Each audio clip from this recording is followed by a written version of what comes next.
Я уж не знаю, крыша у него съехала, или он чисто восточный человек о себе возомнил, все, но он стал вести себя уже совсем не так, как он вел себя до Карабахской войны.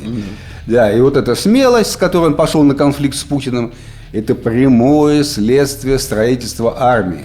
То есть, когда у человека большая армия, он может повести себя смело, а иногда и неадекватно. Ну, предполагалось как? Вот сложное устройство, крылатая ракета, ее заряжают этими кассетами, значит, с графитовыми нитями, да? Значит, ее из подводной лодки атомной выстреливают, она вылетает, значит, из-под воды, летит куда-то там в Ирак, там. А теперь-то, если ты можешь эти катушки с них произвести сам, ну кто тебе мешает вот этими вот мавиками, да, и ты точечно можешь их использовать, знаешь точно в какое место.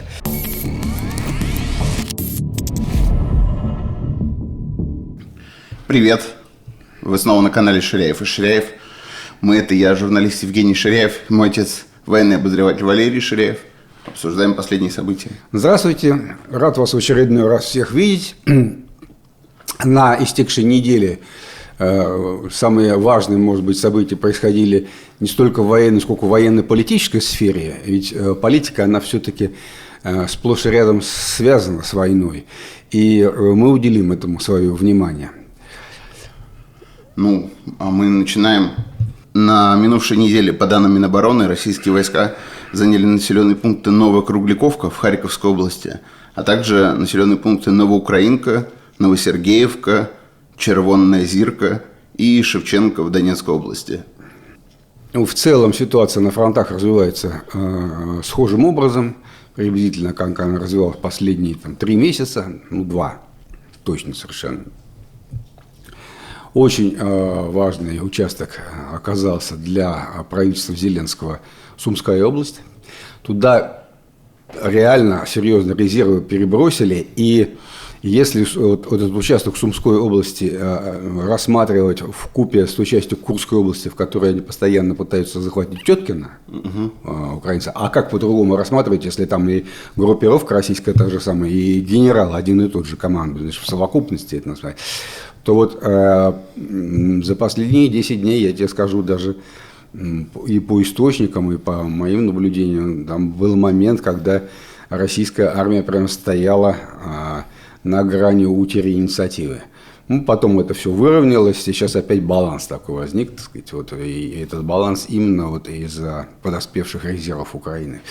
Вот, они постоянно пытаются на правом фланге от Андреевки, Алексеевки, вот на этом рубеже проводить наступательные действия, ну, назовем их контратаками, да, вот, и, значит, российская армия регулярно переходит в оборону.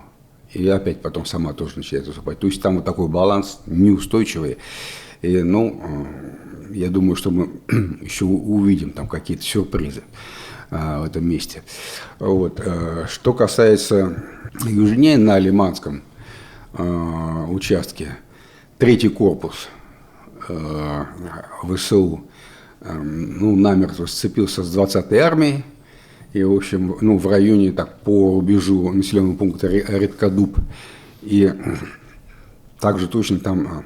Ну, понимаешь, там и штука, что если со стороны посмотреть за неделю, ни продвижения, ничего, а бои идут очень жестокие. Большое количество погибших и так далее. Вот, такие случаи в истории военной, их же очень много на самом деле, где войска вроде как стоят, а битва идет прям не на шутку. Шевченко – это населенный пункт, расположенный прямо на границе 3 областей. Да. И там находится недалеко вот то самое месторождение лития, о котором так много говорили, когда Трамп наклонял Зеленского, значит, чтобы заключить вот эту вот сделку литиевого месторождения, оно обсуждалось. Вот южнее Лимана очень активные действия происходят в Покровске между Мирноградом и Торецком. Это, в общем, один фронт, можно сказать. Там одна группа войск с российской стороны участвует. Но, конечно, это вот самая такая тяжелая часть этих сражений российских войск в районе Покровска, по оценкам, более 100 тысяч человек.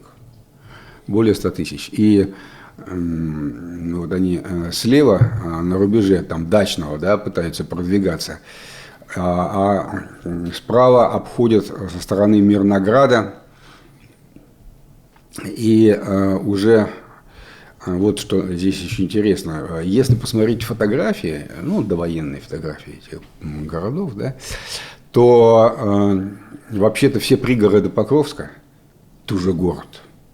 Там есть, конечно, большие районы частной застройки и так далее, но они по инфраструктуре, по организации, все. Это вообще, судя по всему, обычная история по всему Донбассу. Так да, всегда. Да. То есть непонятно, где начинается город. То есть, да, то есть Покровск сам, он еще в свою очередь окружен там, кольцом городской такой застройки плотной.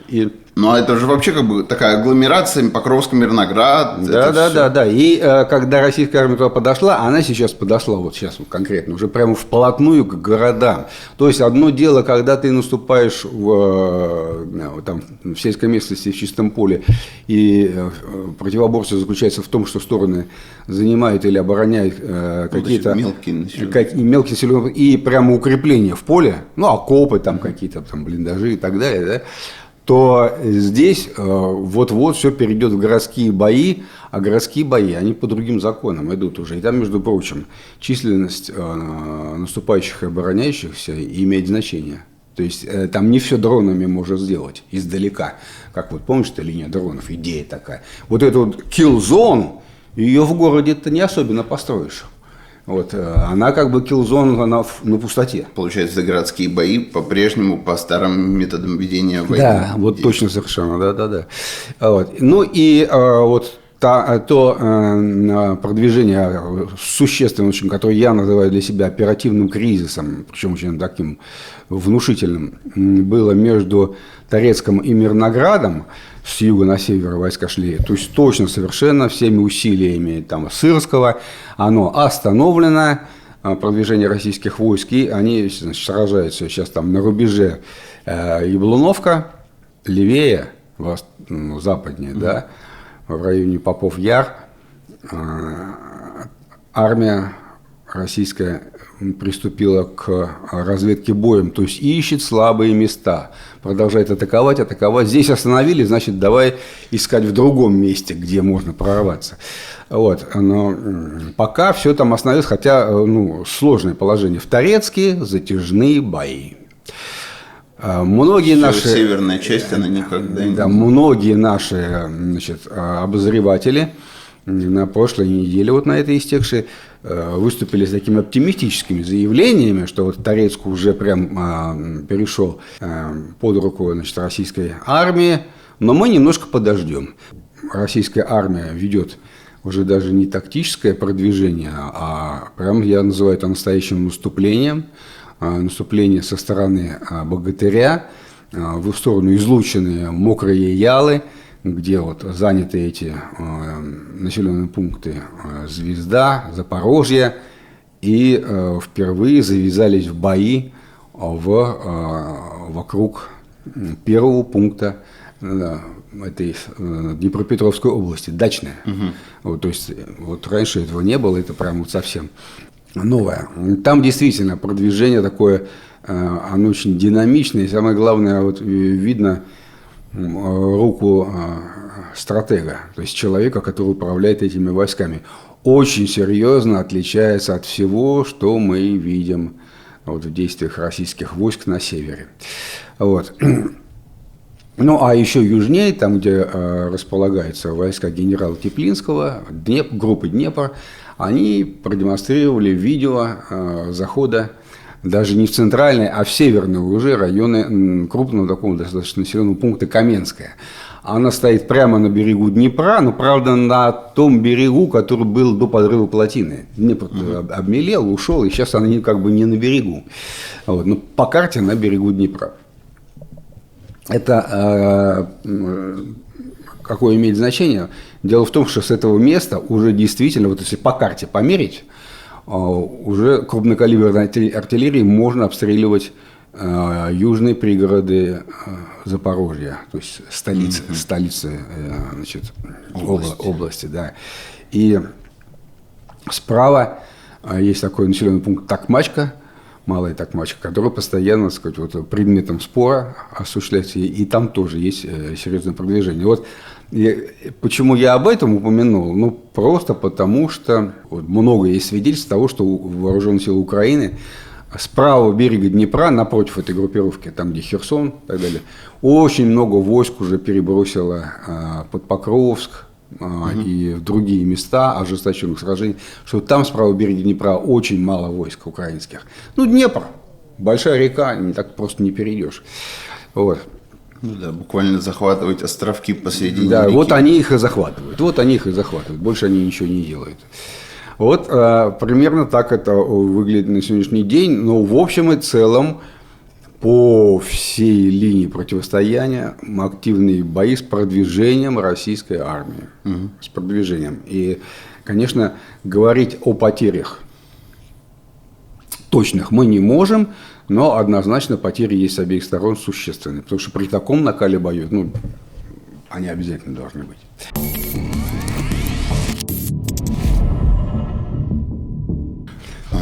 На днях Дмитрий Медведев провел совещание Совбеза по вопросам комплектации армии и назвал цифры, в частности, что более 210 тысяч человек личного состава поступили в вооруженные силы только за этот год. Ну вот, грубо говоря, ты только что назвал для сравнения 100 тысяч на одном лишь Покровском-Мирноградском направлении сейчас. Да, вот. Есть чем сравнить. Да. Это правда. И 18 тысяч пришло добровольцами еще за это время. Их тоже надо добавить. Ну, то есть делим это число на 6 и получаем 35 тысяч в месяц минимум. То есть темп набора не изменился. Как вот он в мае объявлялся, значит, сейчас он такой есть.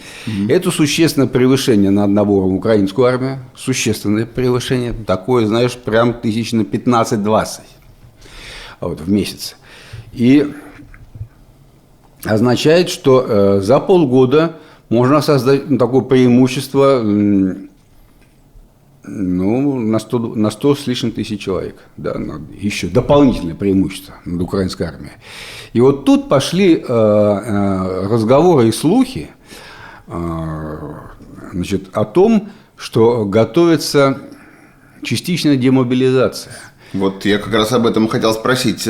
Когда такой перевес, может быть, это предполагается, что увольнение? Да, вот как мы используем этот перевес, эту армию? Откроем новый фронт еще где-нибудь там в Черкасской области? Или мы используем это для демобилизации? Потому что в обществе о демобилизации говорят очень много. Это те люди, которые 300 тысяч, ну, многие из них там, заключили уже контракты или там погибли по ранению, вернулись назад. Там разные у них судьбы. Но, в общем, их еще довольно много остается, которые просто по мобилизации попали на фронт. По деньгам там все нормально. Они получают столько же, сколько там контракт. Вопросов нет. Но они, как бы это лучше сказать, не по своей воле пришли, их мобилизовали, они не добровольцы. И вот если... Значит, во-первых, вот это вот превышение, оно означает, что в ближайшие полгода, по крайней мере, вот до поздней осени, я гарантию даю, что вот эта стратегическая линия на истощение украинской армии, там, потенциала украинского государства военного будет продолжена ровно так же, как она продолжалась первые полгода. Это просто вот гарантию. Да. Но... Если не произойдет никаких геополитических серьезных изменений. Там, ну, политики, да, они всегда могут вмешаться и вообще все изменить. Это согласен. Но если вдруг эти слухи окажутся не пустыми, и действительно часть людей мобилизуют взамен вот на людей, которые пополнениями такими приходят, о которых рассказывает Медведев, и это будет означать, что российское командование высшее и политическое руководство, и Путин в первую очередь со своими соратниками, действительно чувствуют себя вот посреди этого конфликта очень комфортно, если они решатся на демобилизацию. Это будет означать, что у них действительно никуда не торопятся, готовы, как там этот говорил, пугал украинцев, наш переговорщик Мединский, да, как Северная война, там да, можно воевать сколько угодно. Значит, они действительно никуда не торопятся, и они абсолютно спокойны. То есть это такой будет сигнал очень серьезный. Это важное совещание, и мы из него узнали цифру, которая нам помогает что-то понять о будущем, ближайшем будущем.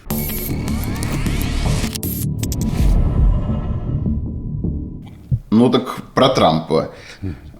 В среду стало известно, что Трамп вдруг решил прекратить поставки оружия Украине.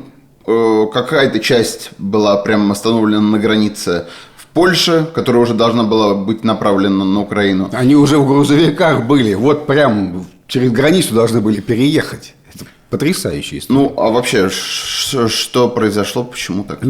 Что произошло, мы с тобой не знаем. Понятно, что... Это просто реально какие-то качели, потому что то Трамп говорит о том, что он там недоволен обеими сторонами, и Россией, а потом вдруг поддержка Украины. Если говорить не с политической точки зрения, а сугубо военной, формальной, то Соединенные Штаты очень организованная армию имеет. Пентагон очень организованная в бюрократическом смысле, да, структура. Так же, как и российская или китайская армия. Современная армия, она управляется современными методами. Существуют утвержденные нормативы запасов хранения. По складам должно быть на одну десантную крупную операцию, типа заморская война. Ты решил корабли отправить и кого-то наказать, кто себя неправильно ведет. Для этого должно быть то-то, то-то, то-то, список. А при Байдене эти запасы складские расходовались, то есть там два способа снабжения Украины было. Один способ – это за деньги заказывают на заводах, и с заводов прямо отправляется украинцам оружие. А второй способ – это из складов уже готовы. А склады какие? Конечно, склады армейские Соединенных Штатов. И при Байдене с этих складов выдавали, в общем-то, довольно щедро, надо признаться. И этот Пит Хексет, новый министр обороны, мы с тобой говорили о том, что у него такая странная карьера, и он не очень такой, так сказать, знаменитый военный и так далее. И тем не менее, он начал с правильных вещей, и он начал, на самом деле, с ревизии. А что вообще есть? И когда склады посчитали, выяснилось, что нарушены многие нормативы. То есть, если сейчас блажь придет Соединенным Штатам кого-то приструнить, у них у самих уже будет. Да, у них на организацию этой большой операции, Иран, например, можно же высадить армию в Иране? Можно. Но для этого нужно много чего. Например, известно, что тех же самых комплексов «Патриот», которые президент Зеленский так прямо... постоянно просит. Даже можем применить слово «выпрашивает». Буквально. Встречается и начинает, что вы там, пожалуйста, пришлите. Их на самом деле у Соединенных Штатов немало есть в складских запасах. То есть, вроде бы бери и отдай. На самом деле их нельзя отдавать по законам Соединенных Штатов. Понимаешь? И тут они сказали, давайте так, сначала ревизия, потом пополним складские запасы, приведем их в соответствие, все так, как надо, сделаем, укрепим безопасность Соединенных Штатов и защитим свою армию, а потом уже с Украиной будем разбираться. Это произошло. Но прямо на границе в Польше уже готовы были к отправке. И там не так много этих вооружений, это было, уже можно было плюнуть, забирай, да? Нет. Это демонстрация. Прямо политическая демонстрация. И этого мы вам не дадим. Вообще все очень недешево. Обращаю твое внимание. Только что днями объявлено, что Украина заключила договор с европейским производителем на производство 500 беспилотников. Больших беспилотников дальнего действия, самолетики, типа «Лютый», который у нас на глазах сейчас падал на завод в Ижевске. Купол, да? Такие. Хорошо, 500 штук. Но, Женя, это оказывается $100 миллионов. Я совсем вот грешным делом давно не сверял часы. Я не предполагал, что они сейчас уже стоят по 200 тысяч за штуку долларов. Если просто 100 миллионов разделить на 500, да? Это получается... А что такое 500 вот этих беспилотников, если их по 100 штук запускать в сутки? На неделю.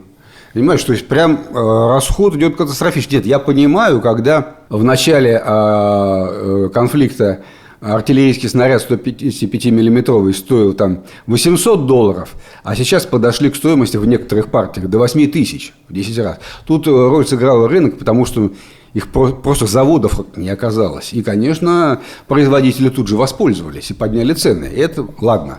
Но такие вещи, как изготовление самолетиков, вот этих вот, понимаешь, то есть во всем мире, в первую очередь на Западе, ну, в Европе, США, стоимость оружия поднялась вот за эти 3 года просто фантастически выросла на некоторых позициях прям в разы.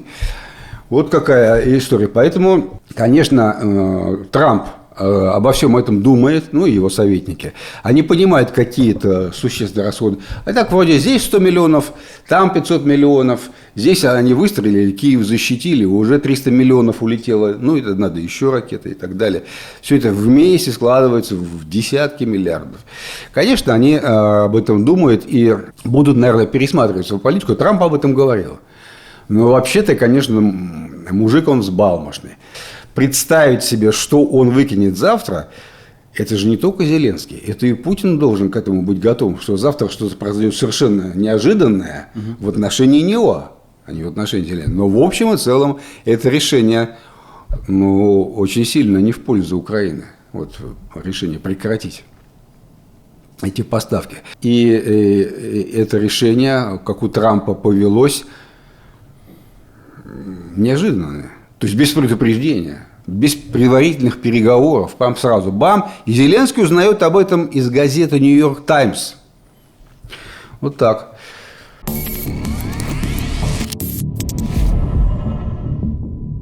Ты уже рассказывал о том, что в ВСУ начинается реформа. Давно я, правда, об этом не слышал в последнее время, но у тебя есть какая-то информация? Она не начинается, она уже полгода идет.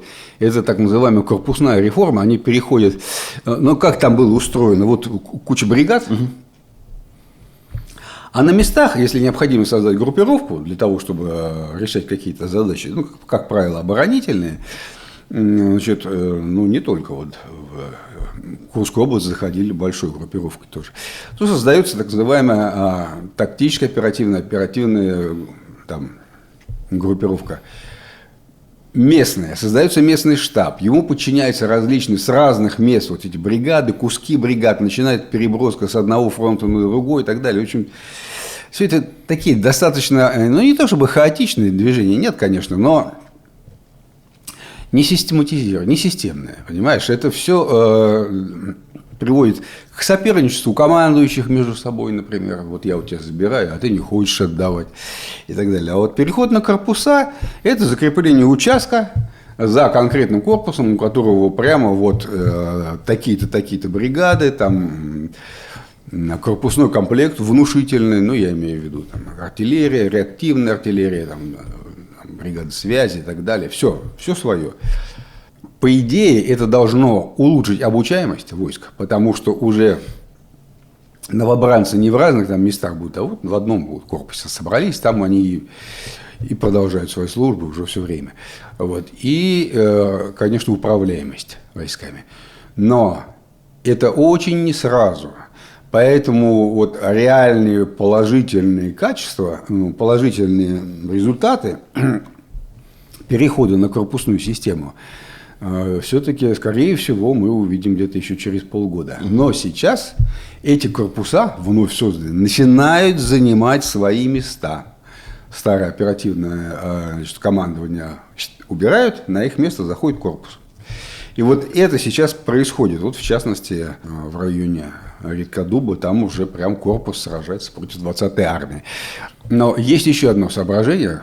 Я не знаю, насколько оно вот, вероятно, но в принципе может такое быть, потому что корпуса – это все-таки средства проведения больших серьезных операций.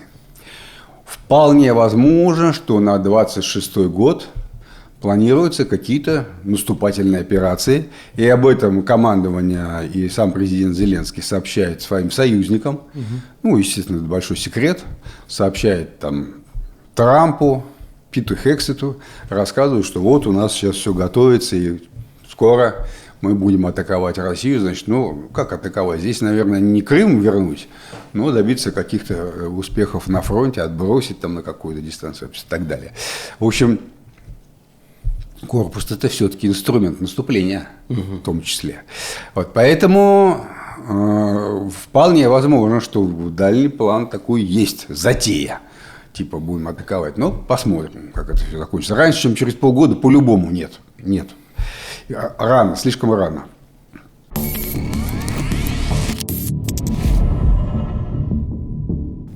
Ну, наверное, самая обсуждаемая тема последней недели – это резкое ухудшение отношений России и Азербайджана в связи с задержаниями в Екатеринбурге членов азербайджанской диаспоры и, соответственно, с задержаниями в Азербайджане российских граждан.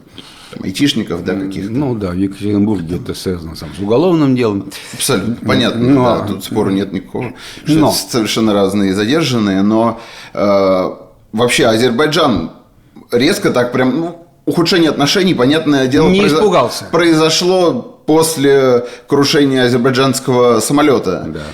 Вот. И как бы это продолжающаяся такая нагнетающаяся ситуация. Да, то есть Азербайджан не испугался обострения. Смело пошел на него. И все высказывания, которые мы сейчас с тобой читаем, это действительно тема недели. Это все-таки связано в подавляющей своей части с политикой. Ну, то есть все, что мы слышим, это высказывания политиков. С той стороны, с этой. Мы слышим высказывания националистов, русских националистов, да, которые прямо вот отчаянную такую крайнюю сторону здесь занимают. Они против всех, кто не русский, да, выступают. Никогда Алиев не пошел бы на такое обострение, и никогда бы он не рискнул бы это сделать в отношениях с Путиным, если бы он не опирался на очень мощные, хорошо организованные по меркам Закавказья вооруженные силы. То есть этот конфликт все-таки имеет прямую связь с армией, с военным делом, и именно об этом я предлагаю сейчас и поговорить. Азербайджан имеет 10 миллионов человек, ну, с небольшим населения, и по 3 трубопроводам продает за границу нефти и газа приблизительно на 21-22 миллиарда долларов в год. Ну, существенно. Хорошая цифра-то, да? И он стратегически защищен. В каком смысле? Ближайший союзник Турция. Вот через нее запускай эти трубопроводы. Ну, тебе никто не помешает продавать. Часть трубопроводов, вот Баку-Джейхан идет через Грузию. Нет нормальные отношения, и Азербайджан с Грузией никогда не будет там воевать тоже. Нет претензий друг к другу. То есть они стратегически устойчиво очень себя чувствуют. Используя вот это вот, ну, такое хорошее поступление бюджетное, используя деньги, Алиев давным-давно приступил к строительству вооруженных сил новых. Он учел все уроки Первой Карабахской войны, когда грамотная, обученная, очень хорошо обученная, пришедшая только что из советской армии, армянское ополчение, так называемое ополчение, на боевых машинах пехоты и танках разгромила буквально азербайджанскую армию, захватила вот эти все территории, которые ему пришлось потом отбивать. Он все это на ус намотал. И началось строительство новой армии. И в этом ему помогали иностранцы. Он не один был. И это была не Россия. В первую очередь он обратился к лидеру народа, которого считает близким, и там прямо официальная политика, как бы один народ, там 2 страны. Это Турция.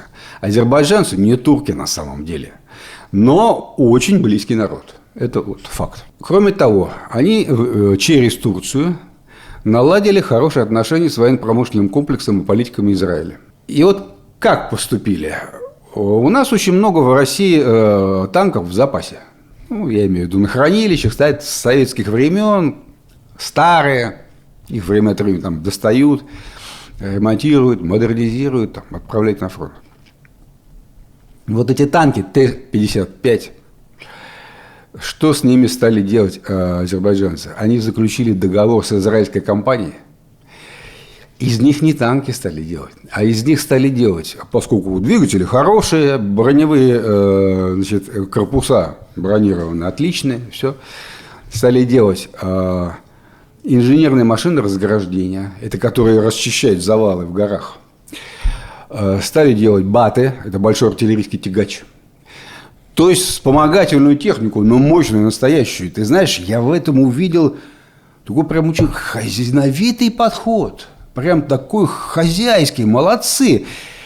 Что-то у меня в голове складывается так, что Израиль, судя по всему, им подсказал вот эти все ходы. Потому что большое количество, более 500 штук, танков Т-72, вот, например, которые у Азербайджана было еще из советских времен, докупали, израильтяне модернизировали, ну как, систему управления огнем поменяли на израильскую, тепловизоры поставили, и уже они там видят и по ночам, и все как надо, да, и прицелы. То есть они, главные ключевые элементы, вот интеллектуальные, да, танк остался старый, а интеллектуальные приборы поменяли на современные. Вот так Саакашвили переоборудовал свои гаубицы, которые стояли сверху над Цхинвалом и обстреливали. Они были модернизированы Израилем. За всем за этим чувствуется такой грамотный очень расчет. По уму все было сделано. Значит, многие тысячи... У них они сохранили все военные училища советские, их не просто сохранили, они улучшили их структуру, и они опираются на них при строительстве армии. Вот их училища являются нормальным поставщиком кадров в армию. Вот как положено в каждой стране. Во многих странах это было утеряно после развала Советского Союза. Но тысячи азербайджанских офицеров поехали учиться в Турцию, доучились, а там еще и прошли практику, потому что Турция воюющая страна, они прям в воюющих частях, в войсках, в армии проходили практику, в том числе турецкий спецназ. Он вместе, вернее, азербайджанский спецназ, вместе с турецким спецназом, ребята там турецкие, азербайджанские проходили боевую практику, прямо в боях. Поэтому, когда, не надо удивляться, брали Шушу, тот, кто видел вот фотографии, как она устроена, этот город, да, который над Степанакертом стоит, в Нагорном Карабахе, это является неприступная твердыня. Ну, просто на скале стоит город. Как они его брали? Азербайджанский спецназ, пешком, и шли туда пешком, слушай, и сумели пройти к самой Шуше так, чтобы армяне не увидели этого прохода. Не увидели. То есть, это такое профессиональное действие, я вам скажу, да? И все. И зашли они в Шушу, в город, также завязали городские бои, тоже крайне неожиданно. Это только один из эпизодов.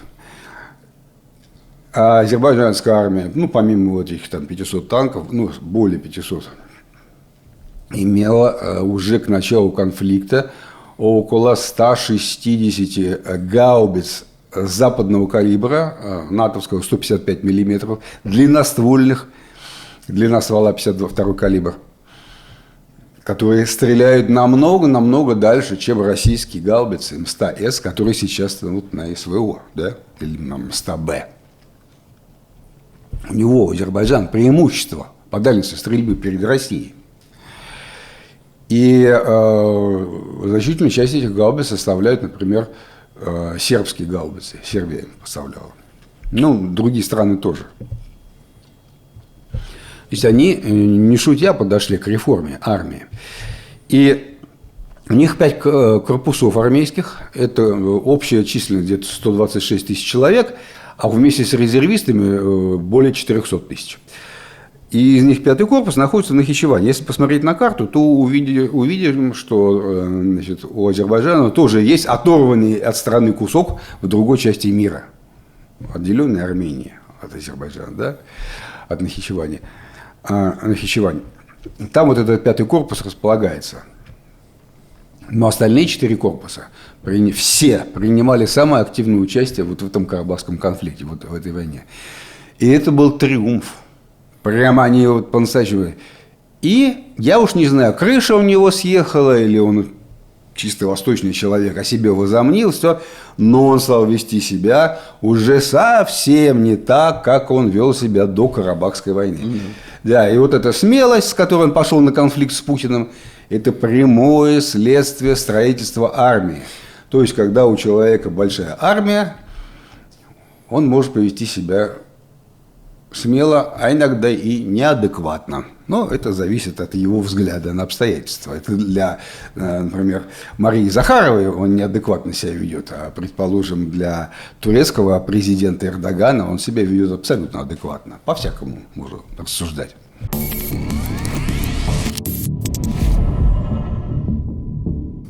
Новости из области технологий.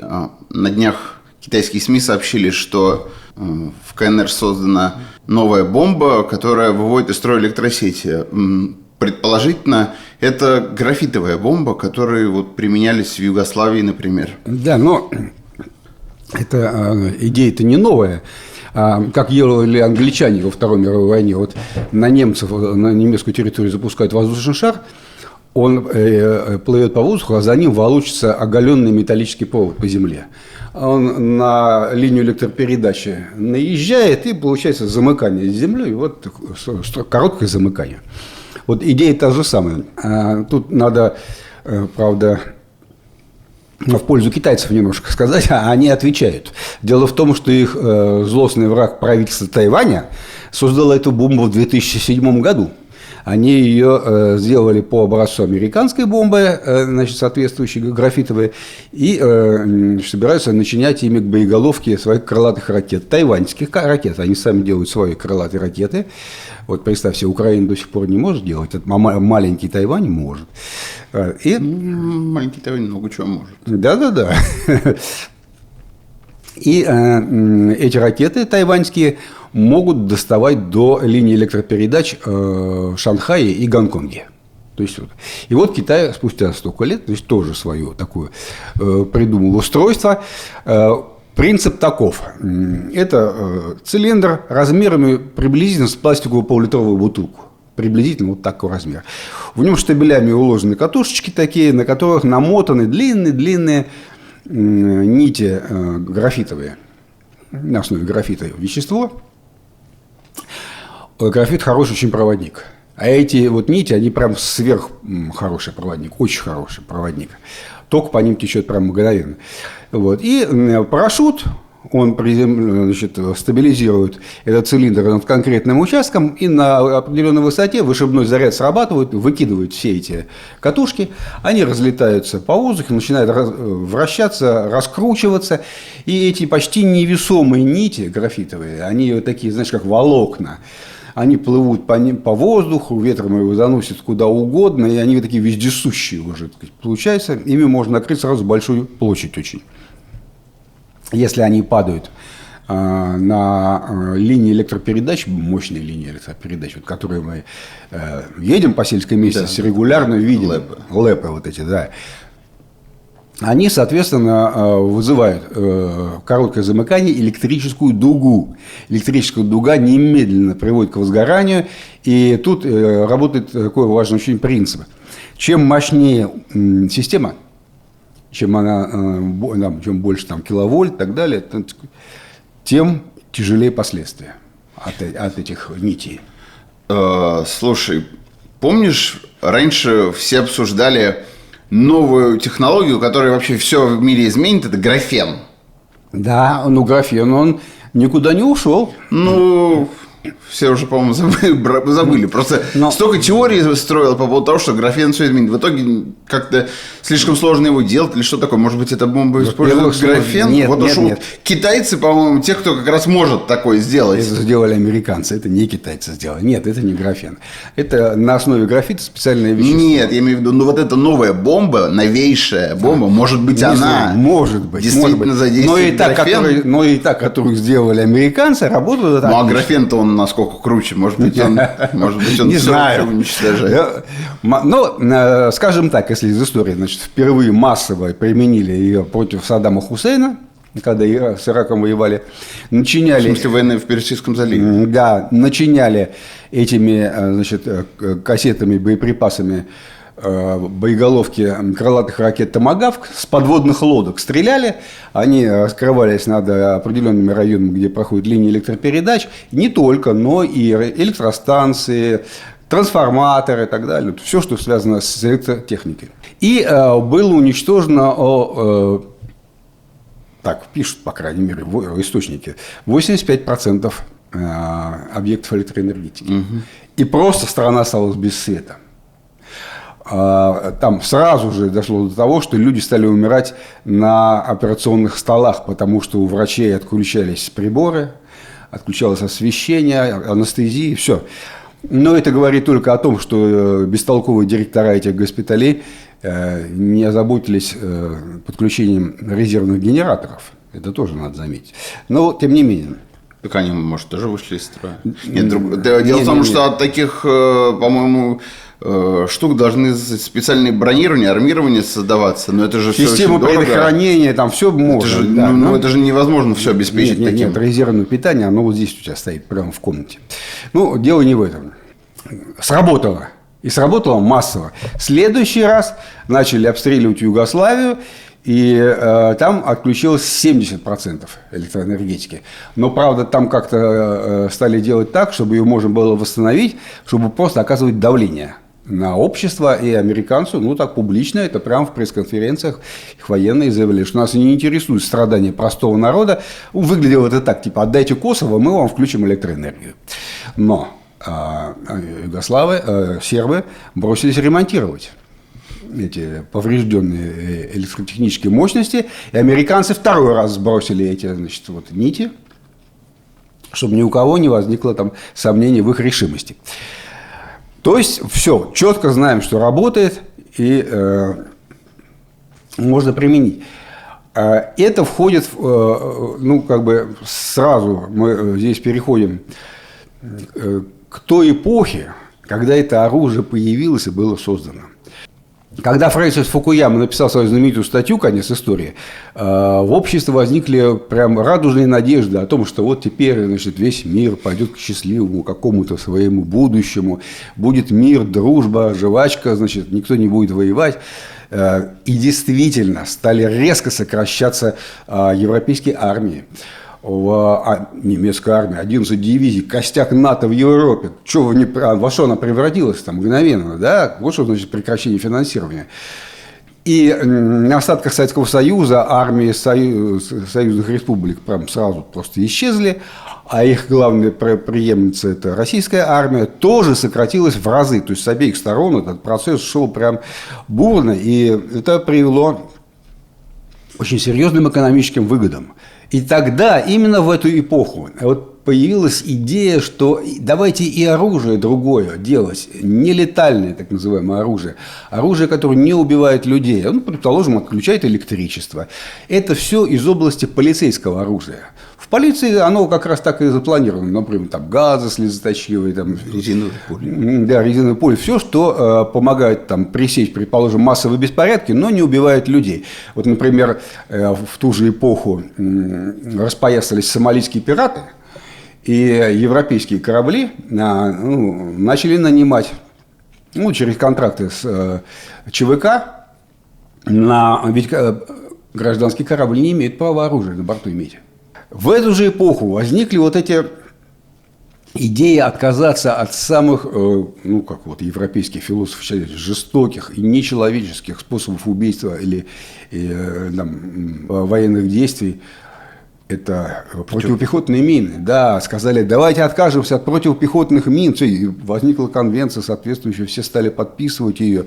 Сразу в короткие сроки там десятки государств присоединились. Потом предложили, давайте откажемся от кассетных боеприпасов, тех самых, вот, которые сейчас вот вовсю применяются, допустим, с обеих сторон там, на Украине. И те же кассетные боеприпасы из боеголовок ракет «Атакамс» падают на позиции российской армии. Вот. Поэтому вот прям целый набор таких шагов было видно со стороны политиков, вообще человечества, в общем, к гуманизации, к тому, чтобы вообще прекратить вот, ставку, отменить вот эту ставку на жестокую войну, принудить противника к сдаче какими-то более гуманными способами. Вот как-то так. И вот эти нити графитовые, они из той эпохи. Это именно оружие нелетальное. Оно вроде бы как государство принуждает к сдаче вот такими вот мягкими, извини за иронию, да, способами. Тут мы сразу подходим к тому моменту, что почему сейчас на Украине конкретно обе стороны это оружие не применяют. Сделать его, на самом деле, катушки с графитовыми нитями, может государство с гораздо более слабым промышленным комплексом, чем, предположим, Соединенные Штаты или Китай, да? Но почему-то вот не применяют. Бомбят электростанции, бомбят подстанции, бомбят там трансформаторы. Есть опасность просто такого слишком сильного уничтожения инфраструктуры. Коллапса, да. Потому что погружается в каменный век, как бы. Все. Да, может быть из-за этого, может быть из таких соображений. Ничего не могу сказать. Но, конечно, подстанции, электростанции поражаются тоже высокоточным оружием. То есть, все-таки там расчет на то, что просто случайные люди, мирное население не гибнет, если это ночью нанес удар по трансформатору там, конкретно. Вот. Но, тем не менее... Люди гибнут. Они обязательно будут гибнуть. Случайные люди, прохожие, которые знать не знают, что здесь, оказывается, трансформатор стоит. Ну, конечно. Поэтому стараются наносить такие удары по ночам. Обе стороны. Но ведь еще хуже дело повернулось. Ну, предполагалось как? Вот сложное устройство, крылатая ракета, ее заряжают этими кассетами, значит, с графитовыми нитями, да?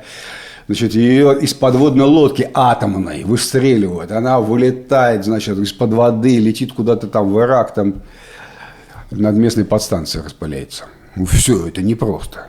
А теперь-то, если ты можешь эти катушки с нитями произвести сам, ну, кто тебе мешает вот этими вот мавиками, ну, уже показали, как это действует, да? Просто 150 беспилотников, даже, может быть, неуправляемых человеком, которые просто над определенным районом разбрасывают их и все, да? И ты точечно можешь их использовать, знаешь точно в какое место.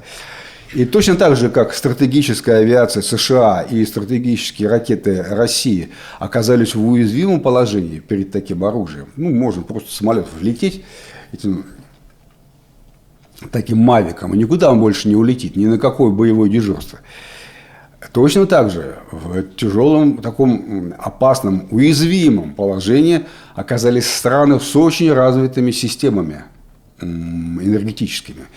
По статистике, по количеству отключений на первом месте и блэкаутов стоят на самом деле энергосистемы США.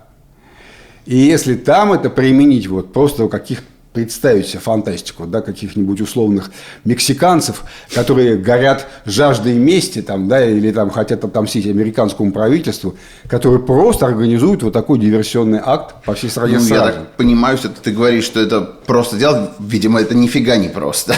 Видимо, это очень дорого. Не, в будущем это еще не поняли. Ничего тут дорогого нет.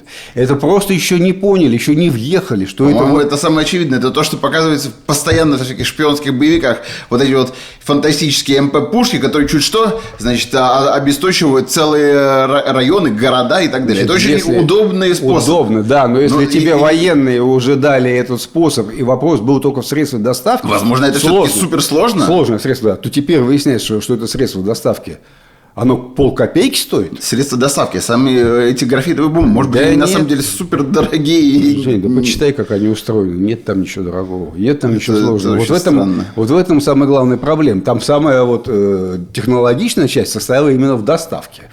Бомбардировщик, Ну да, подводная лодка. А теперь-то что? Поэтому, да, все повернулось совсем не так, как когда-то рассчитывали. И вот в этом плане под угрозой оказывается генеральная идея, так сказать, Советской коммунистической партии. Ведь как была устроена советская энергетическая система? Не была, она и сейчас так устроена. Из-за того, что очень вытянутая страна, 11 часовых поясов, можно спокойно делать электростанции в одной части страны, а по проводам перебрасывать энергию в ту часть, которая проснулась, а эта часть уже заснула. То есть здесь ни потребления нету электроэнергии, зато ты перекидываешь электроэнергию. И Атомные тут электростанции. не только атомные электростанции, и гидроэлектростанции. И самое интересное, что эта структура, когда вот уже Советский Союз ликвидировался, самоликвидировался, все, она же осталась. И возникла идея, используя эти мощные ЛЭП, которые идут в Сибирь и так далее, на Дальний Восток, почему бы не соединить электростанции и местные сети Китая и Европы? Это называется идея, значит, как там, General Grid, по-моему, у них. В общем, короче говоря, это глобальная идея, которая перешагнула коммунистические замыслы. Она связывает весь мир между собой. И китайские электростанции в полуночи, значит, вырабатывают электроэнергию, которую потребляют уже европейцы, которые идут на работу, да, или сели там в своих офисах.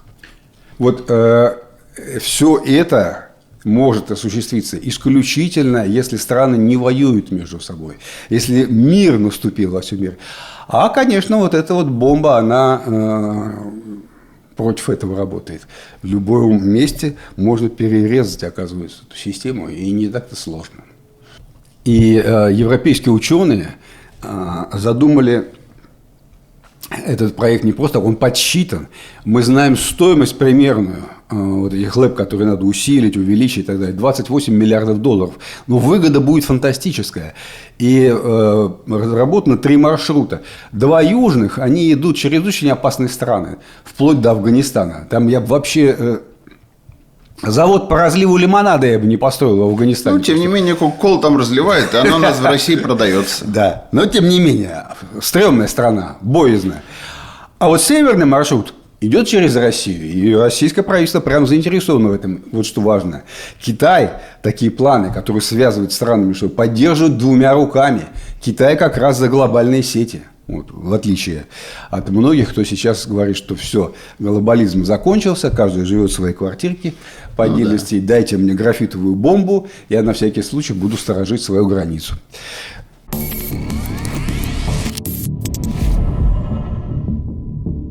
Ну вот на этом у нас все. Спасибо большое, что посмотрели. Спасибо всем, кто нас поддерживает. Заходите в наш аккаунт на Бусти, заходите к нам в телеграм-канал, там более свежие новости. Всего доброго. Всего доброго.